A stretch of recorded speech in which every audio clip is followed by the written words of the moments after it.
ஸ்ரீராமச்சந்திர பரபிரம்மணே நமஹ. ராமர்னுடைய தாக்குதல்னால் ராவணன் மார்பில் அம்புகளால் ரத்தம் பெருகிறது. அப்போது ராமர் ராவணனை பார்த்து சில வார்த்தைகளை பேசுகிறார். பாதுகாப்பு இல்லாமல் இருந்த சீத்தையே என்னுடைய பலத்தை பற்றி அறியாத நீ அபகரிச்சுன்னு போனேன். உன்னை ஒரு சூரன் நினச்சின்னு இருக்க. நீ கணவன் அருகில் இல்லாத இருந்த ஒரு பெண்ணை பலவந்தமாக கடத்தின்னு போன நீ உன்னை சூரன் நீ எப்படி நினச்சின்னு இருக்கியோ தெரியல. மாற்றான் மனைவியை கோழத்தனமாக அபகரிச்ச நீ எப்படி அந்த மாதிரி நினச்சிக்கிறியோ தெரியல. நிலையற்ற குணமுடையவனும் தர்மத்தின் பாதையிலேருந்து தவறினவனும் வெட்கமில்லாதவனுமான நீ உன்னை சூரன் நினச்சின்னு இருக்க.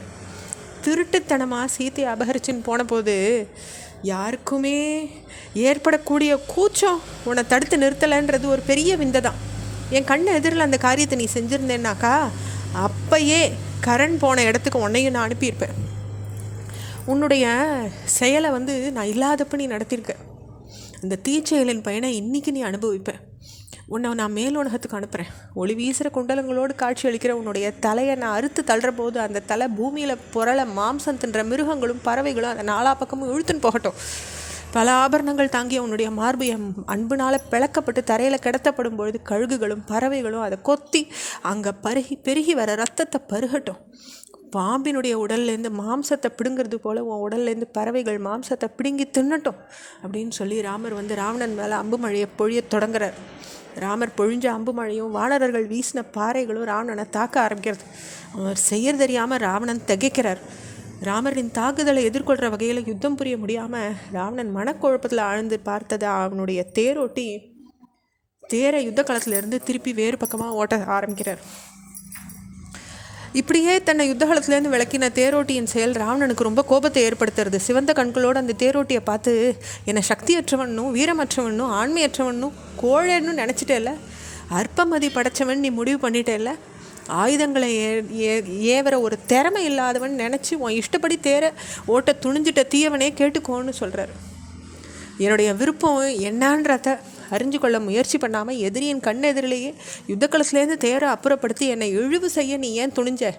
என்னுடைய வீரத்தின் மேலே நான் கொண்டுள்ள நம்பிக்கை, என்னுடைய போர் திறன், நீண்ட காலமாக நான் பெற்று வந்துள்ள கௌரவம் எல்லாத்தையும் ஒரு நொடியில் நீ நாசம் பண்ணிட்டியே. ரொம்ப பெரும் திறன் படைச்சவனும் யுத்தத்தை விரும்பி நிற்கிறவனுமான எதிரியின் கண் எதிரிலேயே என்னை ஒரு கோழையாக இப்போ நீ சித்தரிச்சுட்டியே. நீ எதிரியின் பக்கம் போயிட்டியே. அந்த சந்தேகம் எனக்கு இப்போ உண்டாருது. எனக்கு நன்மை நினைக்கிறவனா இப்படி ஒரு காரியம் நீ செஞ்சுருக்க மாட்டேன். என்கிட்டேருந்து நீ பெற்ற நன்மைகளெல்லாம் இன்னும் நீ மறந்துடலன்னாக்கா உடனே தேர யுத்தக்களத்துக்கு திருப்பிண்டு போ அப்படின்னு சொல்லி ராவணன் ரொம்ப கோபத்தோடு சொல்கிறார். ராவணன் மேலே ரொம்ப மரியாதை வச்சுருந்த அந்த தேரோட்டி ரொம்ப அடக்கத்தோடு ராவணனுக்கு பதில் சொல்ல தொடங்குறார். உங்களால் நான் பெற்ற நன்மைகளை நான் மறந்துடல, நான் விசுவாசமற்றவனும் கிடையாது, என்னை எதிரிகள் அவளுடைய பக்கமும் இழுத்துடல, எனக்கு அச்சமும் தோன்றிடல, நான் குழப்பமும் அடைஞ்சுடல. உங்கள் மேலே நான் கொண்டுள்ள அன்பின் காரணமாக தான், உங்கள் மேலே நான் வச்சுருந்த மரியாதையின் காரணமாக தான், உங்கள் புகழை காப்பாற்றணுன்ற எண்ணத்தின் தூண்டுதலால் தான் உங்களுக்கு விருப்பமில்லாத இந்த காரியத்தை நான் செஞ்சேன்னு சொல்லி அந்த தேரோட்டி சொல்கிறார். மேலே அவர் சொல்கிறார், பேரரசே சித்த நான் சொல்கிறத கேளுங்க. இடைவிடாத கடும் யுத்தத்தினால உங்களுக்கு ஏற்பட்டிருக்க கலப்பை நான் கவனித்தேன். அந்த கலப்பினுடையே நீங்கள் யுத்தம் பண்ணிட்டு இருந்தீங்கனாக்கா உங்களுக்கே உரிய வீரத்தை உங்ககிட்ட என்னால் பார்க்க முடியல. எதிரியை விட மேம்பட்ட திறன் உங்ககிட்ட இருந்தும் கலப்படைஞ்சிட்டதுனால இந்த தேரனுடைய குதிரைகள் கூட ரொம்ப களைச்சிருந்ததுனாலையும் பல துர்நிமித்தங்களை நான் கண்டேன். நமக்கு நன்மை நேரிட போகிறதில்லைன்றதையே அவள் குறிக்கிறது. நேரம், இடம் இவற்றினுடைய தன்மைகள், நல்ல கெட்ட சகுனங்கள், போர் செய்கிறவனுடைய முகத்தோற்றத்தில் ஏற்படக்கூடிய மாற்றங்கள், அவனுக்கு ஏற்படக்கூடிய ஆர்வம் இல்லைன்னா மனச்சோர்வு, அவன்கிட்ட தோன்றி மறைகிற பலங்கள் பலவீனங்கள், இது எல்லாத்தையும் ஒரு தேரோட்டி யுத்தகலத்தில் ரொம்ப கவனமாக பார்த்துட்டே இருக்கணும்னு சாஸ்திரம் சொல்கிறது. அது மட்டும் இல்லை, தேரை செலுத்துகிற பூமியின் பாங்கு, அந்த பூமியில் காணப்படக்கூடிய மேடு பள்ளம், எதிரியில் காணப்படக்கூடிய பலவீனங்கள், எதிரியின் மேலே கடுமையாக மோதுறதுக்கு உரிய நேரம், எல்லாத்தையுமே ஒரு தேரோட்டி உன்னிப்பாக கவனிச்சுட்டே இருக்கணும். எப்போ முன்னேறது, எப்போ தேரை பின்னுக்கு இழுக்கிறது, இதெல்லாம் கவனித்து செயல்படுறதுன்றது தேரோட்டியினுடைய கடமை.